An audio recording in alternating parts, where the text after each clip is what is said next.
Hello and welcome to Build Basics, the show where we run you through how to recreate your favourite heroes, villains or otherwise in Dungeons & Dragons 5th edition. Today we will be building Soldier from Team Fortress 2, a patriot and madman. In all honesty, who can tell the difference anymore?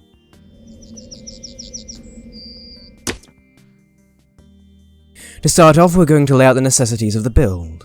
Number 1, we've got to be able to rocket jump. It's what Soldier is known for. Number 2, we've got to be able to fire rockets in general.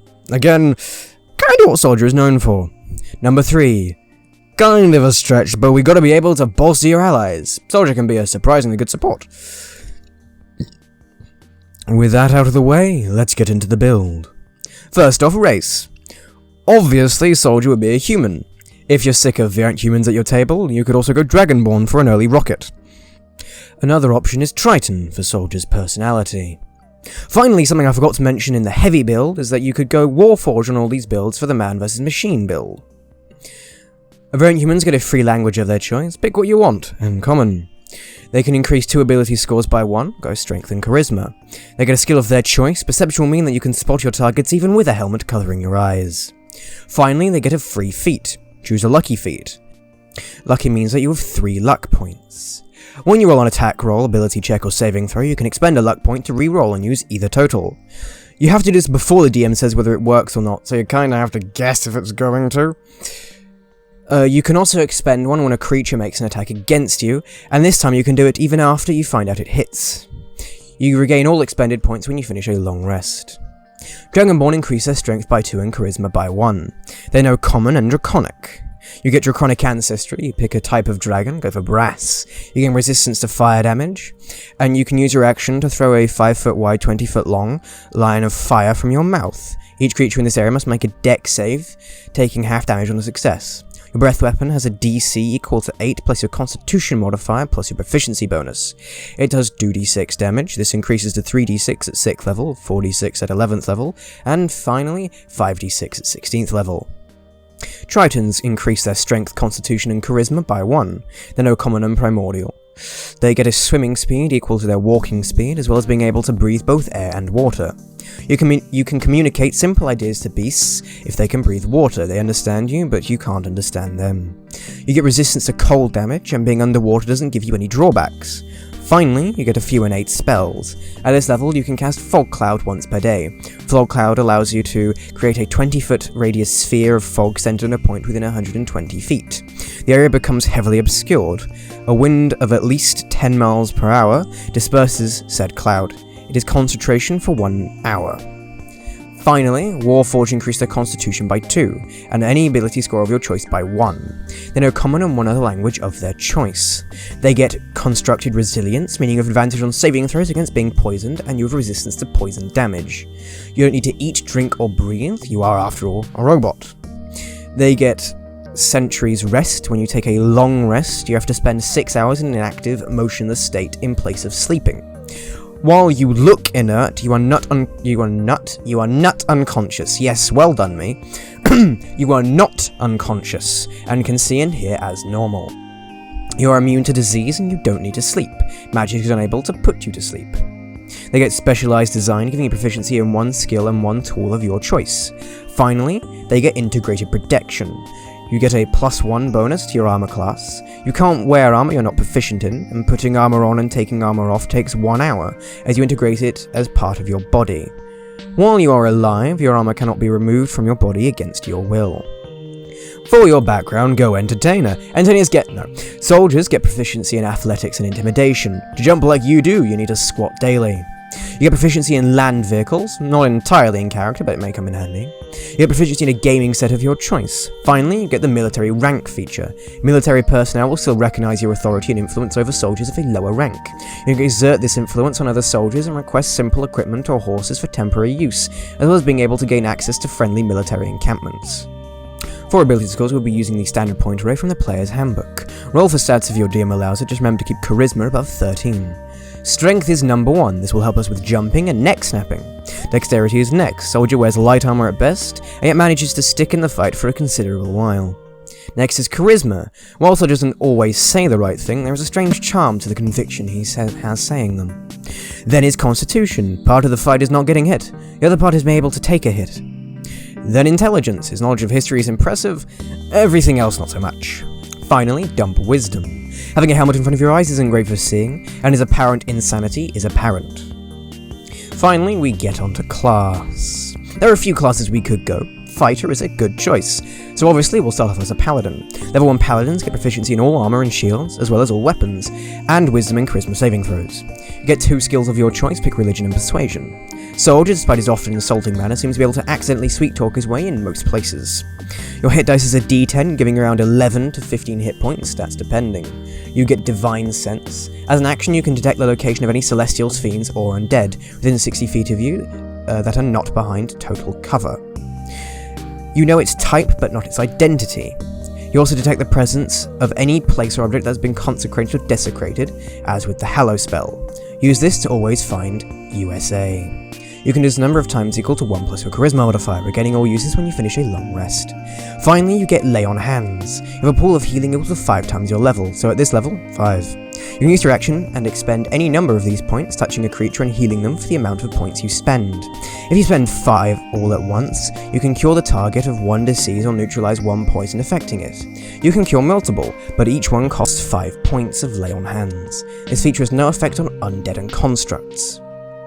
Second level paladins get a fighting style. The dueling fighting style gives you a +2 to damage rolls with melee weapons you are holding in one hand, as long as you are holding no other weapons. They get the spell casting feature. Paladins are half casters, meaning their caster level is equal to their class level, halved, round up. Paladins are in a camp of spellcasters along with clerics and druids.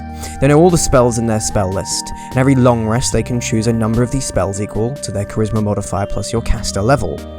The spells you choose must be of a level of which you have slots with which to cast them. Until your next long rest, the spells you choose are the spells you can use. You can change these spells next time you take a long rest. If they require a saving throw, the DC equals 8 plus your proficiency bonus plus your charisma modifier. Similarly, if they require attack roll, the attack bonus equals your proficiency bonus plus your charisma modifier. For this level spells, I'd recommend Heroism and Thunderous Smite.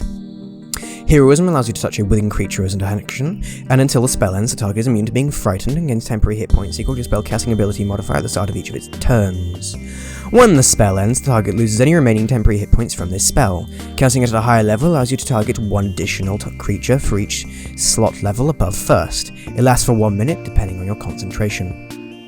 Thunderous Smite is a bonus action, and it lasts for 1 minute depending on your concentration. The first time you hit with a melee weapon attack while the spell is still up, the sound of thunder echoes, being audible for up to 300 feet from you.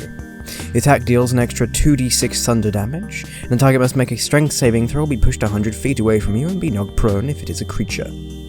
Finally, you get Divine Smite. When you hit with a melee weapon attack, you can expend 1 spell slot to deal 2d8 extra radiant damage to the target, plus 1d8 for each spell slot level above first to a maximum of 5d8. If they are a fiend or undead, the damage and damage max increases by 1d8. Use this to smite the Russians.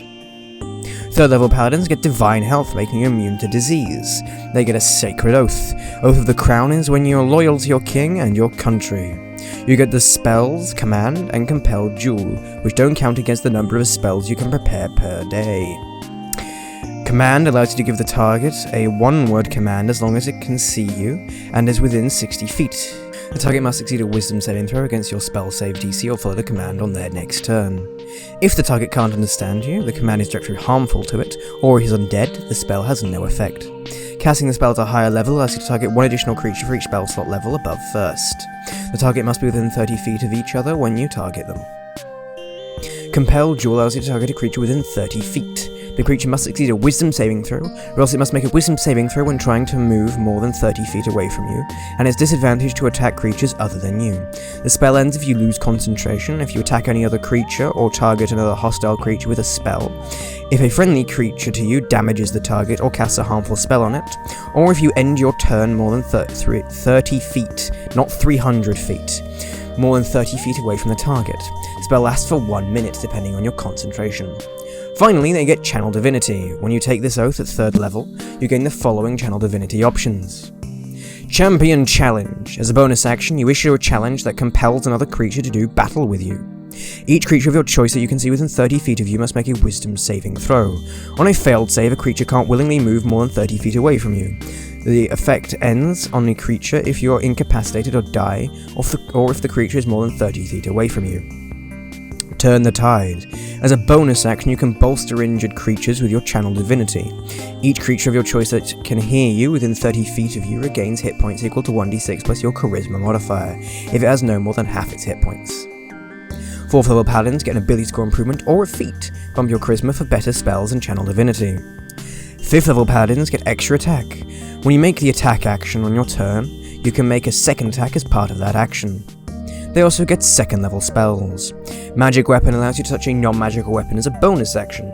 Until the spell ends, the weapon becomes a magic weapon with a +1 bonus to attack and damage rolls. At higher levels, when you cast a spell using a spell slot of 4th level or higher, the bonus increases to +2. When you use a spell slot of 6th level or higher, the bonus increases to +3. The spell lasts for 1 hour depending on your concentration. Aid allows you to choose up to 3 creatures within 30 feet of you as an action. Each target's hit point maximum increases by 5 for the duration. At higher levels, when you cast a spell using a spell slot of 3rd level or higher, a target's hit points increases by an additional 5 for each slot above 2nd. Now we're going to jump over to Bard. Multiclassing into Bard gives you proficiency in an instrument and a skill of your choice. Go with the Horn and History for your skill. A Bard's hit dice is a D8. You get Bardic Inspiration. You can inspire others through stirring words or music. To do so, you must use a bonus action on your turn to choose one creature other than yourself within 60 feet of you who can hear you. The creature gains 1 Bardic Inspiration die, a D6. Once within the next 10 minutes, the creature can roll a die and add the die to a number rolled to one ability check, attack roll, or saving throw it makes. The creature can wait until after it rolls a d20 before deciding to use the Bardic Inspiration die, but must decide before the DM says whether the roll succeeds or fails. Once the Bardic Inspiration die is rolled, it is lost. A creature can only have 1 Bardic Inspiration at a time. You can use this feature a number of times equal to your Charisma modifier, a minimum of once. You're getting all expended uses when you finish a long rest. Bards know spellcasting.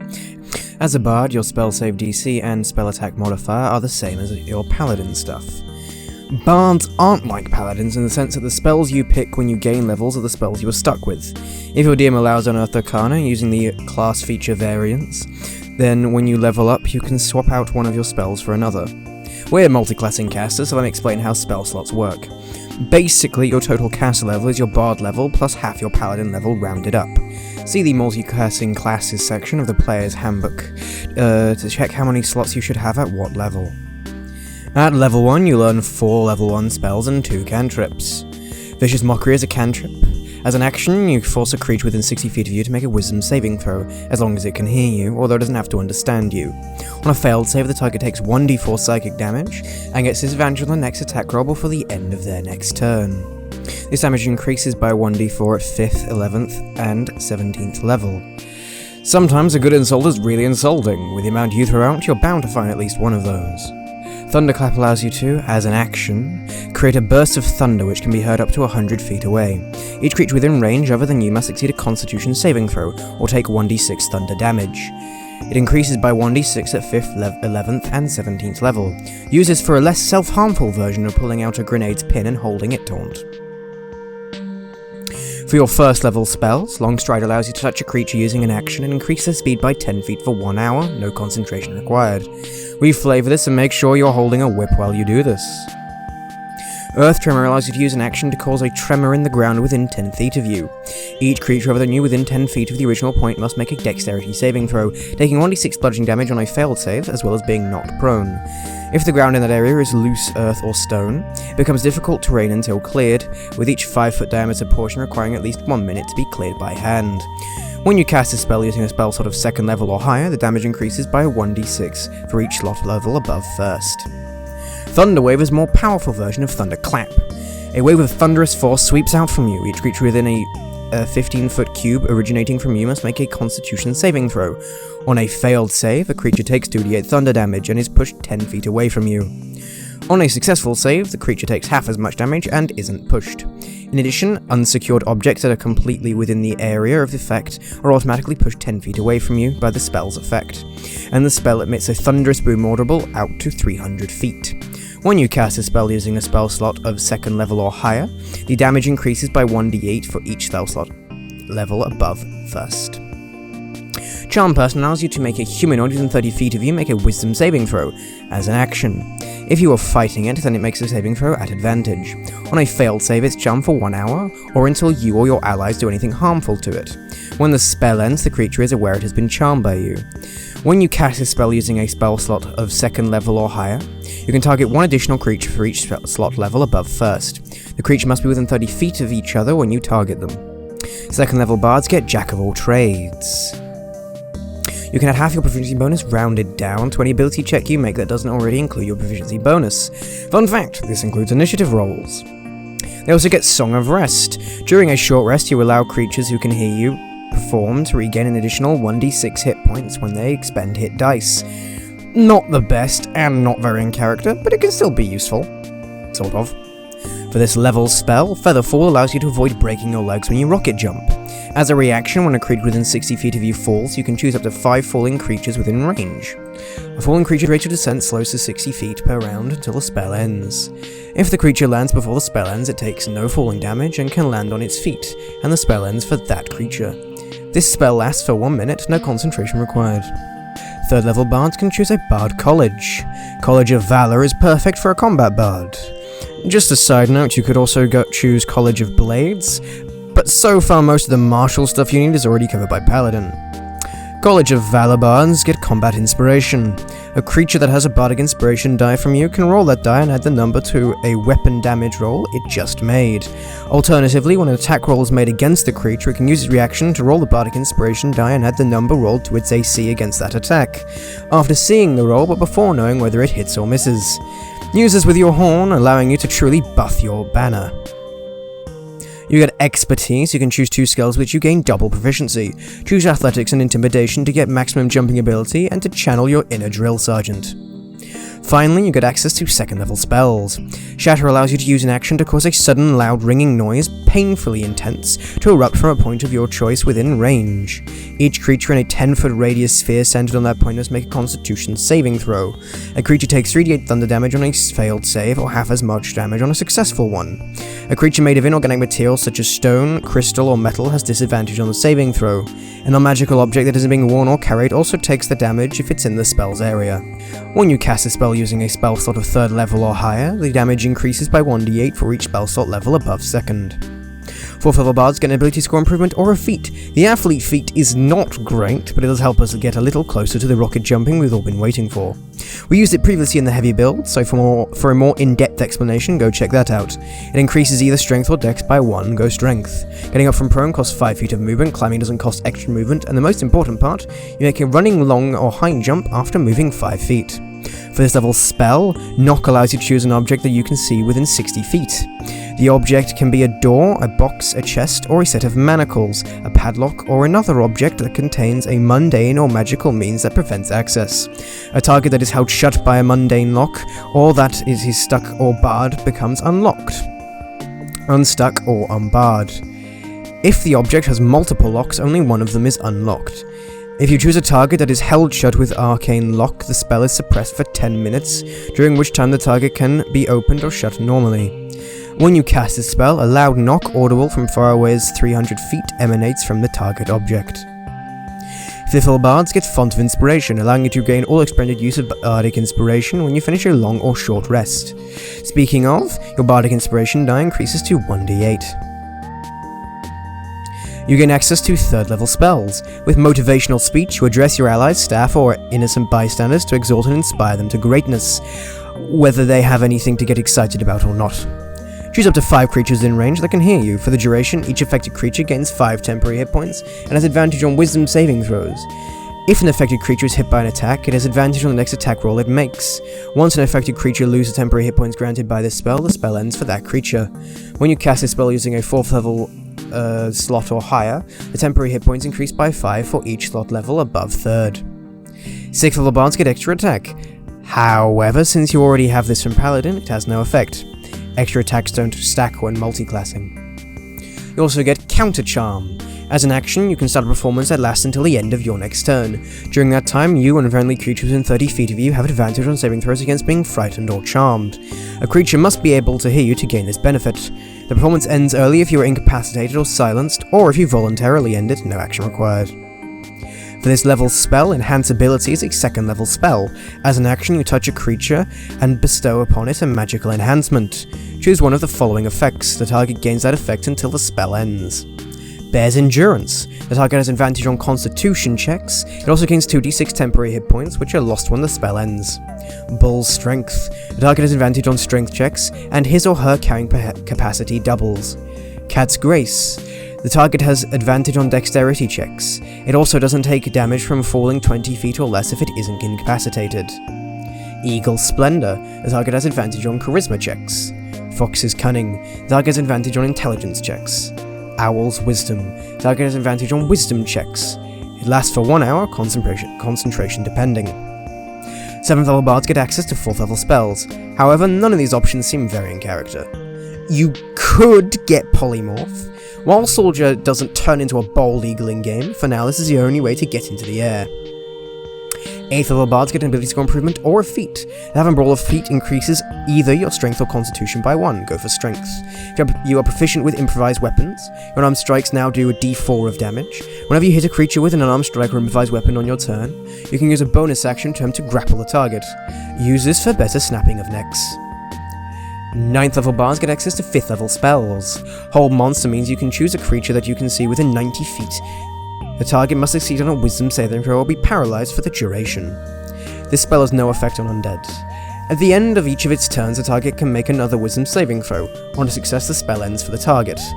When you cast this spell using a slot level of 6th level or higher, you can target 1 additional creature for each slot level above 5th.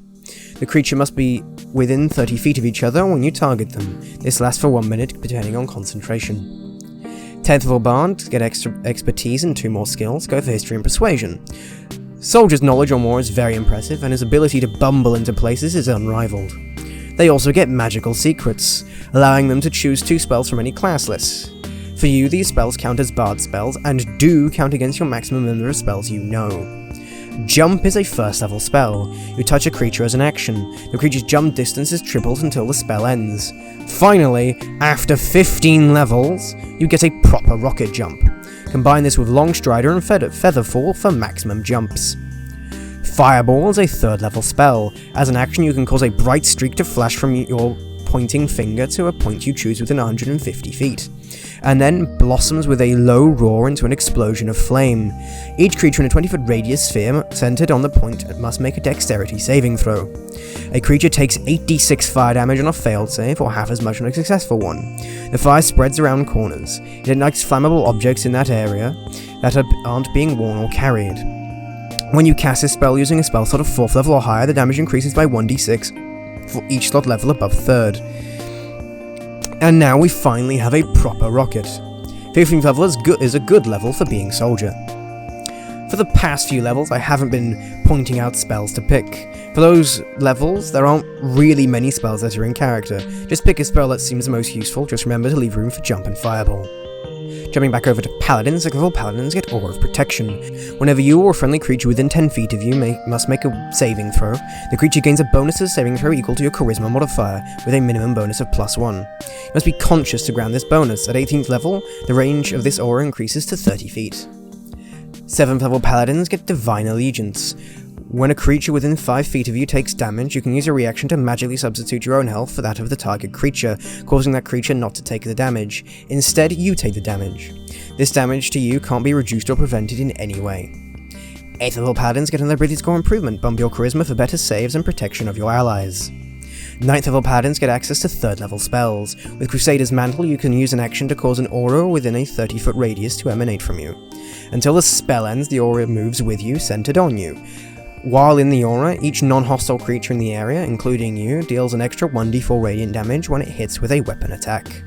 To cap this build off, 10th level Paladins get Aura of Courage. You and friendly creatures within 10 feet of you can't be frightened while you are conscious. At 18th level, this range increases to 30 feet. Now is a good time to point out that when it says at 18th level, this is talking about 18th level of Paladin, not 18th level overall. Sorry. So with the build finally finished, let's go through the ups and downs of the build.